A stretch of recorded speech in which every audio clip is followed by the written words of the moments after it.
આપણને ખ્યાલ છે તેમ આર્ત ધ્યાન, રૌદ્ર ધ્યાન, ધર્મ ધ્યાન અને શુક્લ ધ્યાન એમ 4 પ્રકારના ધ્યાન છે.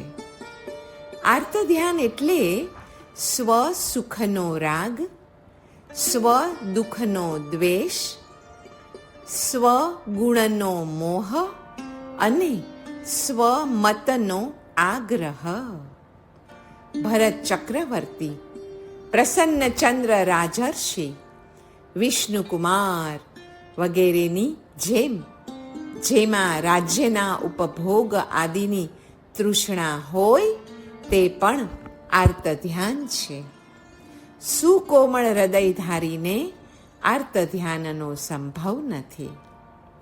તો બીજું રૌદ્ર ધ્યાન એટલે માત્ર અને માત્ર મારા પોતાના સુખનો જ રાગ, હા પણ સ્વ દુઃખનો જ દ્વેષ, સ્વગુણનો જ મોહ અને સ્વમતનો જ આગ્રહ, જેમાં છેદન, ભેદન, તાડન, તર્જન નિરનુકંપપણે થાય ને અને કઠોર હૃદયના જમાલી કે મરીચી આદિની જેમ રૌદ્ર ધ્યાન થઈ શકે છે. ધર્મ ધ્યાન એટલે સર્વના સુખનો રાગ, સર્વના દુઃખનો દ્વેષ, સર્વના ગુણનો મોહ તથા સર્વના મતનો આગ્રહ, જેમાં સ્વાધ્યાય, ધ્યાન, મહાવ્રતોના પાલન, બંધ અને મોક્ષની તથા જીવની ગતિ આગતિ આદિની ચિંતા થતી હોય ને એ છે ધર્મ ધ્યાન. તો શુક્લ ધ્યાન એટલે શું? શુક્લ ધ્યાન યાને નિર્વિચાર દશાનું પ્રાધાન્ય. આ ધ્યાન આજના આ પંચમ કાળમાં કોઈ કરી શકે એ સંભવ નથી. જેમાં ઇન્દ્રિયો વિષયોથી પરાંગમુખ હોય છે, જેમાં મન સંકલ્પ વિકલ્પના દોષોથી સંપૂર્ણ રહિત તથા ચપળતા રહિત યાને સ્થિર શરીર હોય તે શ્રેષ્ઠ એવું શુક્લ ધ્યાન છે.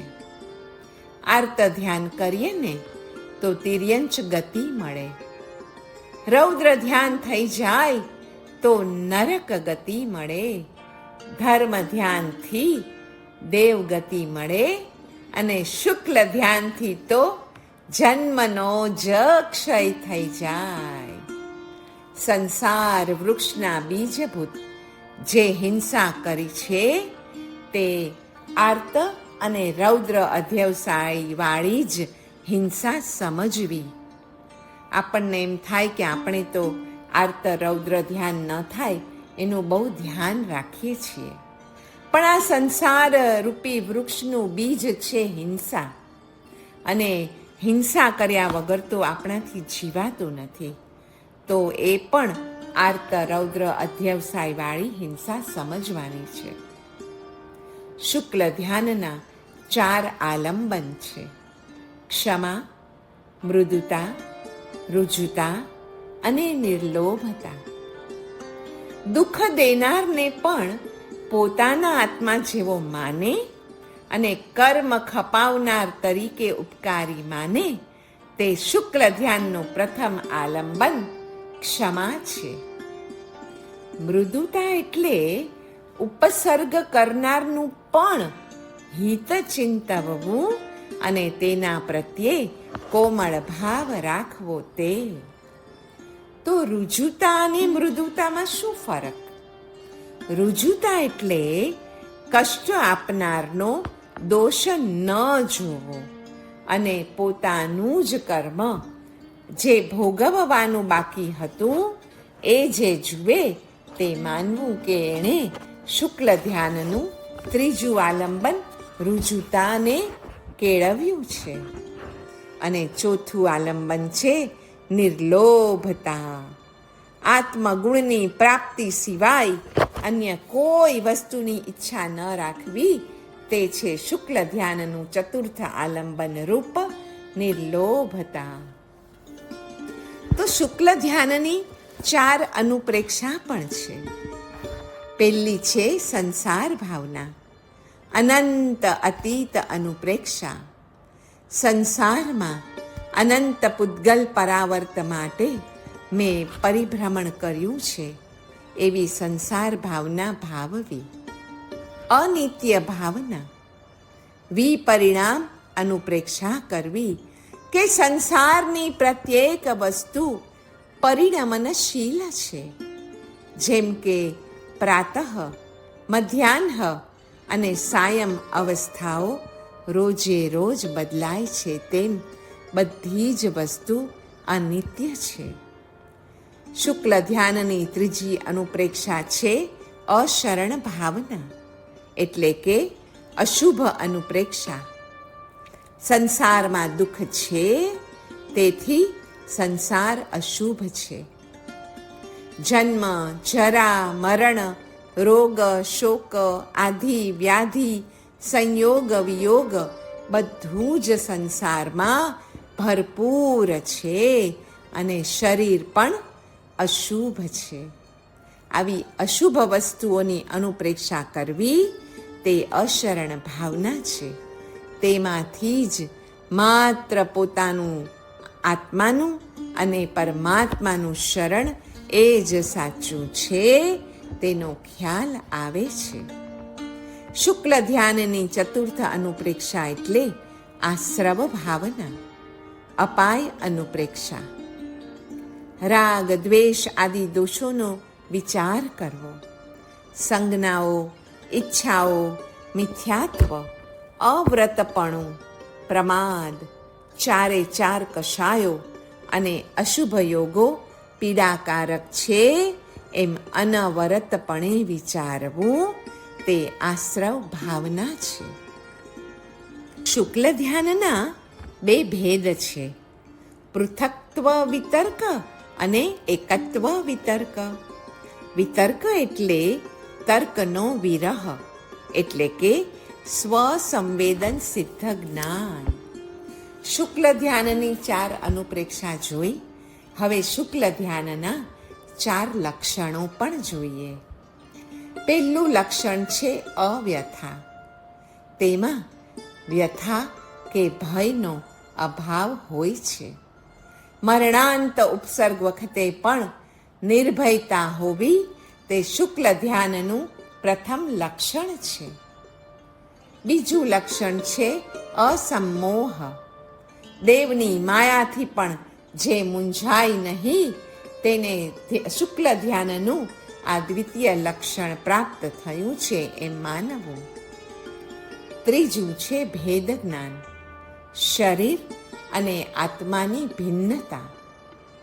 પોતાના શરીરના ટુકડે ટુકડા થાય તો પણ આત્મા તો જ્ઞાનોપયોગમાં જ રહે, તે છે ત્રીજું લક્ષણ ભેદ જ્ઞાન. ચોથું લક્ષણ છે વ્યુત્સર્ગ અર્થાત અસંગતા. દ્રવ્યથી પરિવારનો ત્યાગ અને ભાવથી કર્મ કશાયનો ત્યાગ કરવો એ છે વ્યુત્સર્ગ. શુક્લ ધ્યાનનો પહેલો પાયો છે પૃથક્ત્વ વિતર્ક વિસવિચાર. સર્વ જીવો જુદા હોવા છતાં જીવત્વેન અભિન્ન છે. શુક્લ ધ્યાનનો બીજો પાયો છે જે એકત્વ વિતર્ક અવિચાર. એ કહે છે કે સર્વ ગુણો અને સર્વ પર્યાયો પૃથક હોવા છતાં દ્રવ્યત્વેન અભિન્ન છે. શબ્દ, અર્થ અને જ્ઞાનથી તથા મન, વચન અને કાયાથી ઉપરયુક્ત બંને પ્રકારનું ધ્યાન કેવળ જ્ઞાન અને મોક્ષનો હેતુ છે. ધ્યાનના 3 અંગો છે પ્રાર્થના, દર્શન અને પ્રતીતિ. ધર્મ ધ્યાન એટલે શું? જગતમાં જે પણ કાંઈ બની રહ્યું છે અને જે પણ કાંઈ બનવાનું છે તે બધું બરાબર જ છે એમ બોલવું અને એમ વર્તવું એ છે ધર્મ ધ્યાન. એ સિવાય બધું જ આર્ત ધ્યાન કે રૌદ્ર ધ્યાન અને રાગ દ્વેષ રૂપ છે. એકવાર આપણે એવું નિશ્ચયપણે માનીએ કે મારી સાથે કે આ જગતમાં જે પણ કાંઈ બની રહ્યું છે તે કેવળ જ્ઞાનીએ તેની દ્રષ્ટિમાં જોયું જ છે અને જે થાય છે એ બધું સારું કે ખરાબ નહીં, પણ યોગ્ય જ છે. તે બધું બરાબર જ છે એમ બોલવું અને વર્તવું તે ધર્મ ધ્યાન અને શુક્લ ધ્યાન પણ છે. સાક્ષાત મોક્ષનું કારણ ચોથું એવું શુક્લ ધ્યાન છે. શુક્લનું કારણ ધર્મ ધ્યાન અને ધર્મનું કારણ ભદ્ર ધ્યાન છે. ધર્મ ધ્યાન 7મે ગુંઠાણે છે.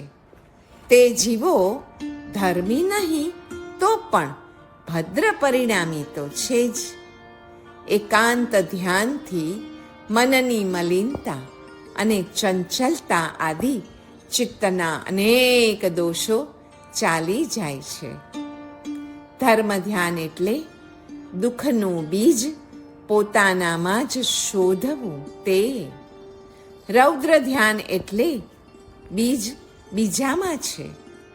આ દુઃખ મને પડ્યું એનું કારણ બીજા છે એમ માનીએ તે છે રૌદ્ર ધ્યાન.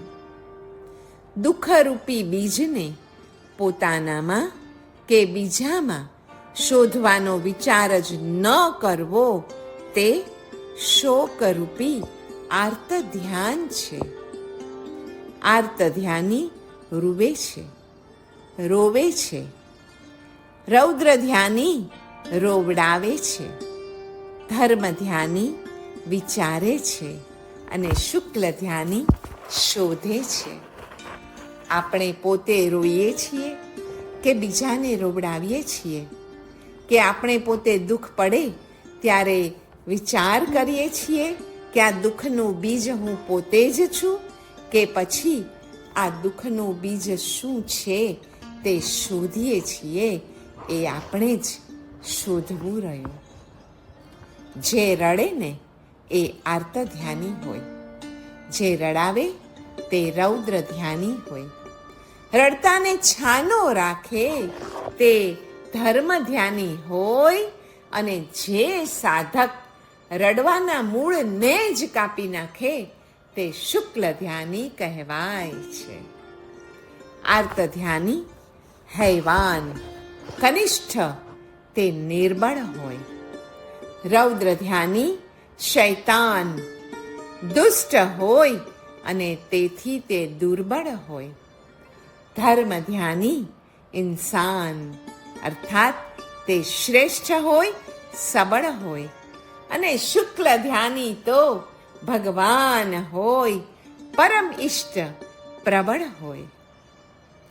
4 પ્રકારના ધ્યાનમાં પ્રથમ આવે વિતર્ક, વિચાર, પ્રીતિ, સુખ અને છેલ્લે તેમાં એકાગ્રતા. પછી પ્રીતિ, સુખ અને એકાગ્રતા. પછી ત્રીજામાં એટલે કે ધર્મ ધ્યાનમાં સુખ અને એકાગ્રતા. અને શુક્લ ધ્યાની હોય જે 4 પ્રકારના ધ્યાનમાં એમાં છેલ્લે રહે માત્ર એકાગ્રતા, જેમાં નીચેના ગુણો ભળે: ઉદાસીનતા કે ઉપેક્ષા, નિર્ભયતા, નિશ્ચિંતતા, નિષ્પ્રકંપતા.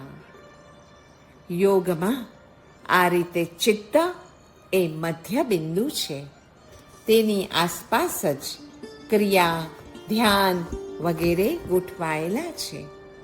બ્રહ્મ વિદ્યા વિના નિરપવાદ સત્ય ટકી શકતું નથી.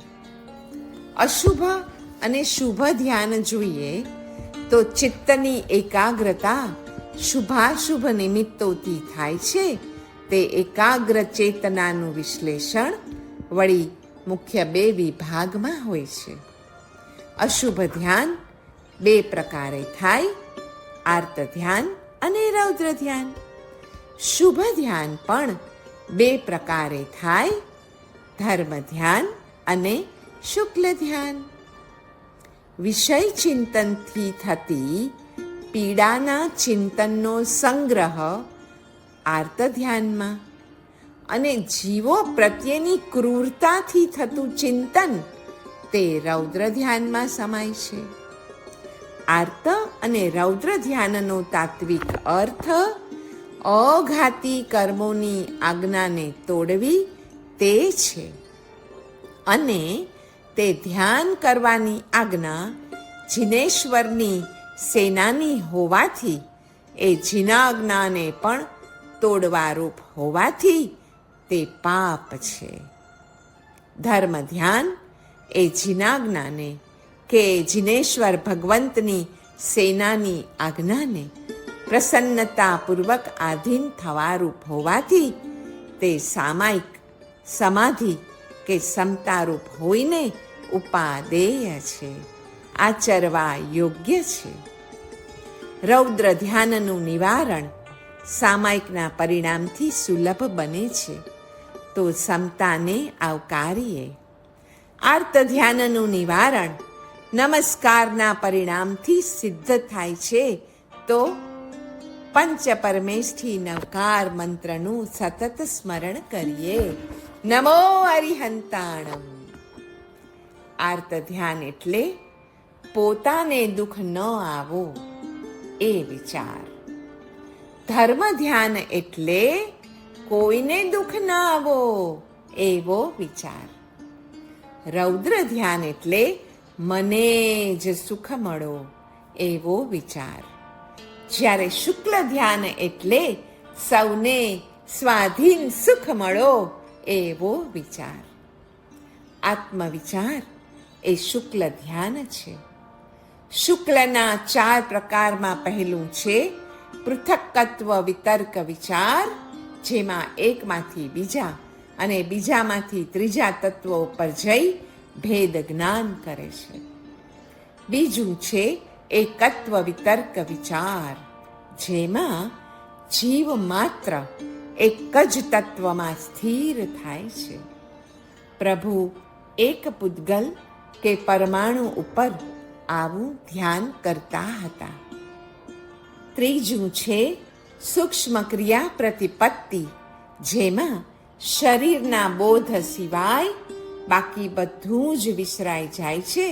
અને ચોથું છે સમુચ્છિન્ન ક્રિયા નિવૃત્તિ શુક્લ ધ્યાન, જ્યાં સમસ્ત પ્રકારના કર્મો છૂટી જીવને આત્મ તત્વનું જ્ઞાન થાય છે, જેને જૈન શાસ્ત્રમાં કેવળ જ્ઞાન કહેવાય છે.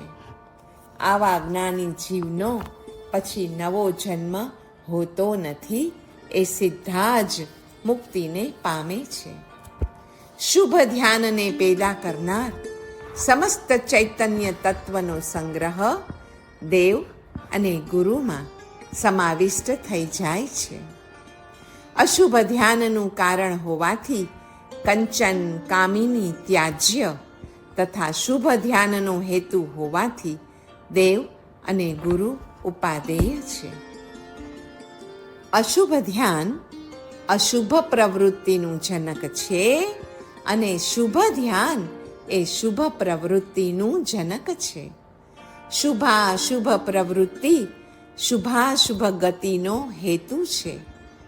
શુભ ગતિ મોક્ષ છે, અશુભ ગતિ સંસાર છે. વિપાક વિચય ધર્મ ધ્યાન કે કોઈ પણ ધર્મ ધ્યાનની યોગ્યતા પ્રાપ્ત કરવા માટે ભાવનાઓથી ભાવિત મનવાળા આપણે હવે બનવું જ રહ્યું. ધ્યાન માટેની યોગ્યતા જોઈએ તો બીજા સર્વ જીવોને પોતાના આત્મા સમાન જ જોવા, સર્વના કલ્યાણની કામના કરવી, સર્વ પ્રત્યે કરુણાનો ભાવ અને આત્મ સમાન ભાવવાળા બનવું. એ સિવાય ધ્યાન માટેનો પ્રયાસ માત્ર અને માત્ર વિડંબના રૂપ સાબિત થાય છે. ભાવનાઓથી જ આપણું મન નિર્મળ અને સામ્ય ભાવવાળું બને છે. એ પછી જ ધ્યાનની યોગ્યતા આવે છે.